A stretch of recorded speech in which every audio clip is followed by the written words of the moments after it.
Bonjour, nous nous retrouvons donc pour cette troisième journée concernant la création de notre levain.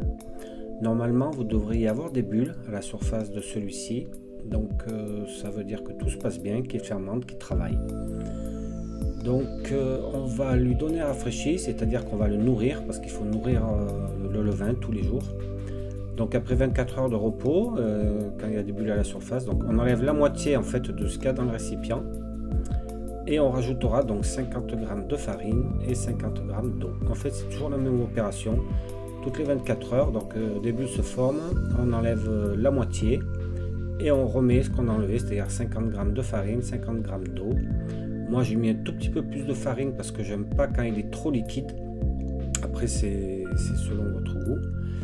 Et donc, on répète cette opération en général 5, 6, 7 jours. Vous verrez quand il double de volume, en fait, 2 jours consécutifs. Ça veut dire à ce moment-là que votre levain il est prêt à être utilisé dans une recette. Ça veut dire qu'il est actif et qu'il est fort. Donc voilà, donc on fait cette opération, on refait la même chose. Après on posera le couvercle dessus et on le met dans un endroit pour 24 heures. Et nous donc on se retrouve demain donc, pour la 5e journée.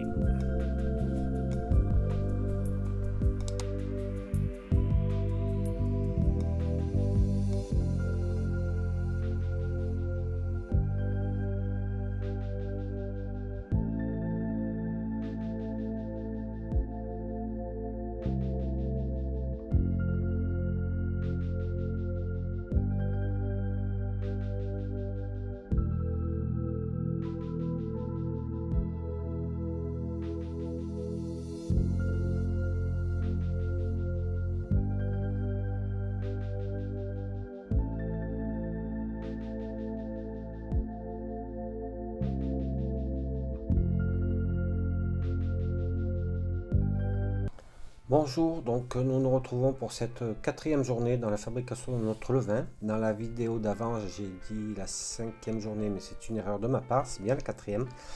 Donc normalement, vous devriez toujours avoir des bulles à la surface après 24 heures sur votre levain. Ça veut dire que tout se passe très bien. Donc on répète toujours et encore la même opération, c'est-à-dire on enlève la moitié de ce qu'il y a dans le récipient. Et on rajoute donc la même quantité, donc 50 g de farine et 50 g d'eau. Donc on fait ça tous les jours, en fait, c'est toujours la même chose. Donc normalement, on doit arriver presque à ce qu'il double de volume. Là, je pense demain et après-demain, ça devrait être les derniers jours normalement. Ou sinon, on continue, mais normalement, je vous dis 5, 6, 7 jours, c'est à peu près la moyenne.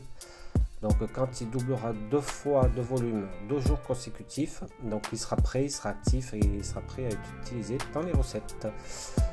Donc vous pouvez aussi vérifier de temps en temps son odeur. Donc après un rafraîchi, il doit avoir une odeur douce de farine mouillée.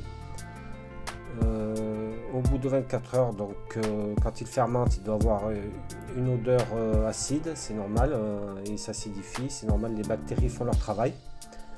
Donc une odeur acide se dégage lors de la fermentation. Mais si ça sent fort, que ça sent le vinaigre ou quelque chose comme ça, là par contre c'est pas normal. Donc une fois que votre levain sera prêt, donc on fera une recette au levain, du pain au levain. Donc ceux qui n'aiment pas le levain, moi personnellement je préfère à la levure car c'est plus digeste et ça a plus de goût. Mais ceux qui n'aiment pas, vous pourrez remplacer le levain par la levure. Pour conserver le levain, si vous voulez pas faire des rafraîchis tous les jours et faire du pain tous les jours, parce que ça fait beaucoup quand même, vous pouvez le mettre au frigo. Et là, en fait, tous les 2-3 jours seulement, vous le nourrissez. Vous verrez quand il monte, vous le nourrissez, c'est moins contraignant. Voilà, donc on se retrouve bientôt pour les derniers jours normalement.